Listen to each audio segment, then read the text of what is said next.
Momento, nós voltamos para a nossa rede de rádio. Estamos com o Renan Santos aqui, do partido Missão.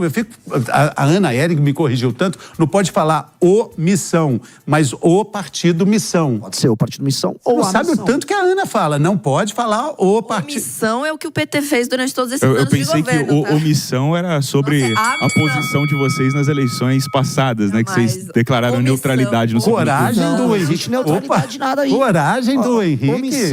Omissão é você adotar o caminho mais fácil. O caminho mais fácil é puxar saco de um, puxar saco de outro. O caminho nosso foi arrumar briga com os dois maiores blocos políticos do Brasil. Isso é o oposto de ficar no muro. Isso é pagar um preço muito caro pelos seus valores.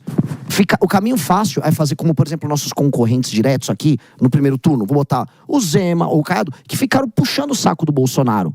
Puxar o saco, você ganha. Você tem um bloco, você puxa o saco, igual o Boulos puxa saco do Lula. Você não gosta de ninguém? Não é que eu não gosto de ninguém. Eu gosto de quem é corajoso e que faz trabalho sério. Mas não tem nenhum corajoso ali, os caras são candidatos. Para ser candidato tem que ter, no mínimo, um pouco de coragem, não?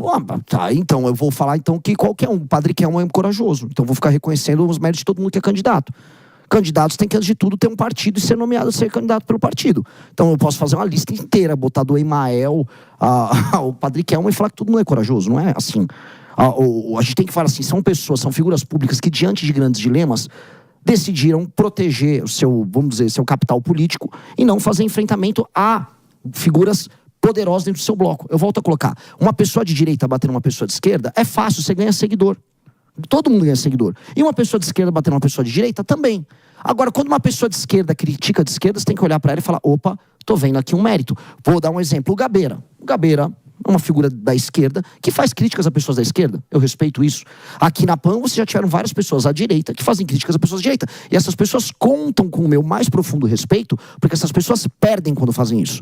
Agora, o cara que fica só, não, você é de direita, eu finge que não aconteceu nada, você é de esquerda, que eu finge que não aconteceu nada. Mas, Renan, você não acha, tem uma crítica muito contundente às suas propostas, que elas são muito boas para engajar. O prendeu, matou é muito bom, mas para governar é muito difícil. Como é que você coloca isso em prática? Na verdade, não, porque quando eu falo nas propostas que a gente traz de endurecimento de leis penais, de direito penal do inimigo, são propostas que foram aplicadas em muitos países e funcionaram. Então elas são altamente funcionais. O problema aqui no Brasil, a gente naturalizou o absurdo. O Brasil, você fala, é errado ter favela. As pessoas, não, como assim? A favela faz parte da paisagem brasileira, a nossa cultura é favela. Não, eu tenho que punir um bandido. Não, eu tenho que reabilitar o bandido, porque houve uma desigualdade social. Desculpa, isso é um tipo de política que na prática, que na aplicação não funciona. E aí, sou absurdo ou agressivo eu falar o óbvio. O problema no Brasil é que a gente naturaliza tanto absurdo que falar o óbvio se torna um ato de contestação. Fale um óbvio aí, contestável. O óbvio, políticos não deviam dispor de tantos privilégios. O óbvio, a classe política brasileira, o dito centrão, não deveria mandar no Brasil da maneira como manda. O óbvio, prefeituras pequenas que não têm capacidade de autossustentar, deveriam se fundir junto com outras maiores para você criar complexos urbanos funcionais. Só que no Brasil tudo isso é só loucura. Loucura. Não deveria ser loucura. Mas, Renan, uma pergunta, né? Essa questão do direito penal e tudo mais é uma matéria do Congresso. Como é que você pretende, caso eleito, executar essas propostas? Ok, mas como fazer? Qual que é o passo 2? Beleza, ganhou. E aí? E depois? Porque existe uma questão de governabilidade. E eu acho que nessa tem uma questão que é cláusulas pétreas da Constituição. Você imagina que é o momento de ter uma nova Constituinte? Vamos lá, são duas perguntas diferentes. Primeira coisa, o direito penal do inimigo e as alterações às leis penais não mexem com cláusula pétrea. Elas mexem, por exemplo, com matéria constitucional, o que é diferente de cláusula pétrea. São duas coisas diferentes. Congresso. Óbvio, mas... E presidencial? O presidente ele tem poder de iniciativa para projetos, tanto com medidas provisórias, quanto projetos de lei, quanto PEC que ele manda. O Henrique, ele está falando de governabilidade. Então, eu vou reinterpretar a tua pergunta. Você está falando, você teria que ter governabilidade. Lógico. Num regime republicano democrático, você tem que construir governabilidade. O problema é que a gente vive num país doente, maluco, que a governabilidade se dá tendo que fazer acordo com bandido. E, infelizmente, todos os presidenciáveis, se chegarem lá, vão ter que sentar na mesa para conversar com bandido. Porque o povo brasileiro elege bandido. O povo brasileiro vem de voto e elege bandido, e você vai ter que sentar lá para conversar com o bandido. O que eu não vou fazer é negócio com o bandido. Não, mas você pode fazer negócio com Donald Trump, por exemplo, que quer interferir na soberania nacional de alguma forma. Aí é um papel de Estado que o presidente da República... Você concorda que ele entre aqui para combater as facções criminosas? Nunca. Não deixaria? Nunca. Mas aí você já vai brigar com o Trump? Isso não é brigar com o Trump. Ajuda sim. O quê? Parcerias estratégicas. Parceria tecnológica, parceria de troca de informações sobre movimentações financeiras. Não, tem que entrar para subir o morro.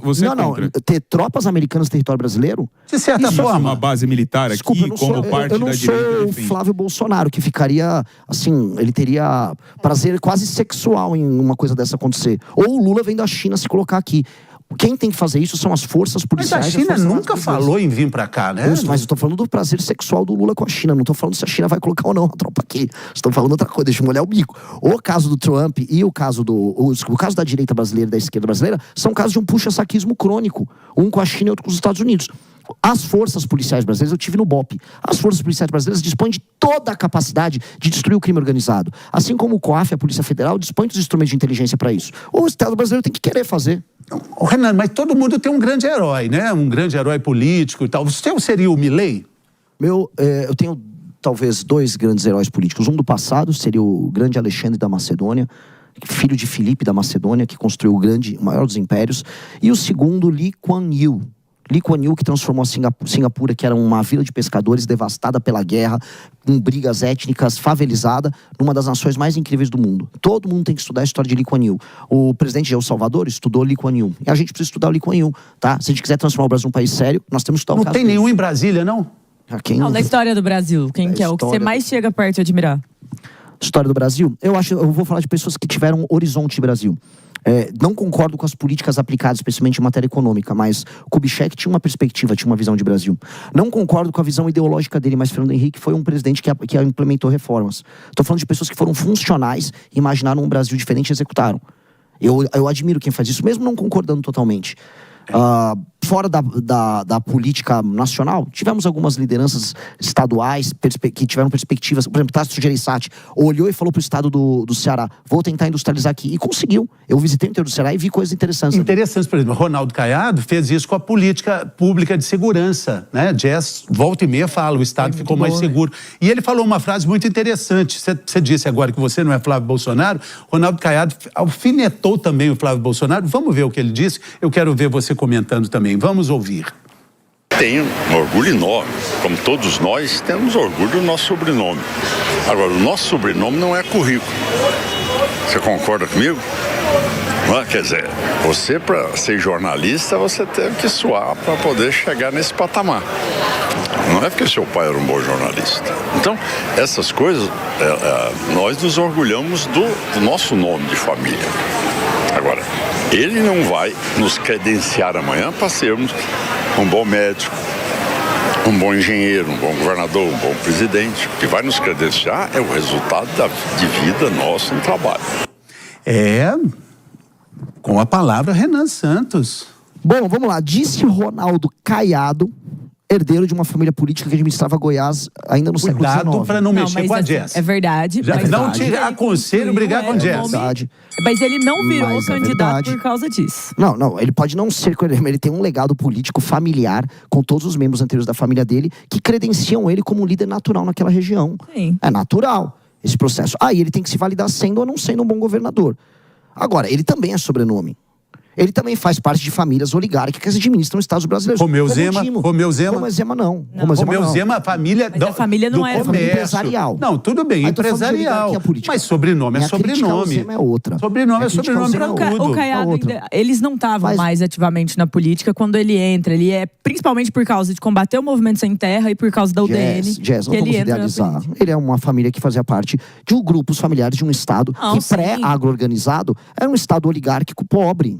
Sim, Goiás, e ele fez um bom trabalho. Conheço... Não tô falando desse trabalho, eu tô falando assim, se voltar para os anos 70, 60, para Goiás... Renan, quando ele entra, assim, biografia do Ronaldo Caiado, quando ele entra na UDN, quando ele faz aquilo, nem a família dele queria que se entra...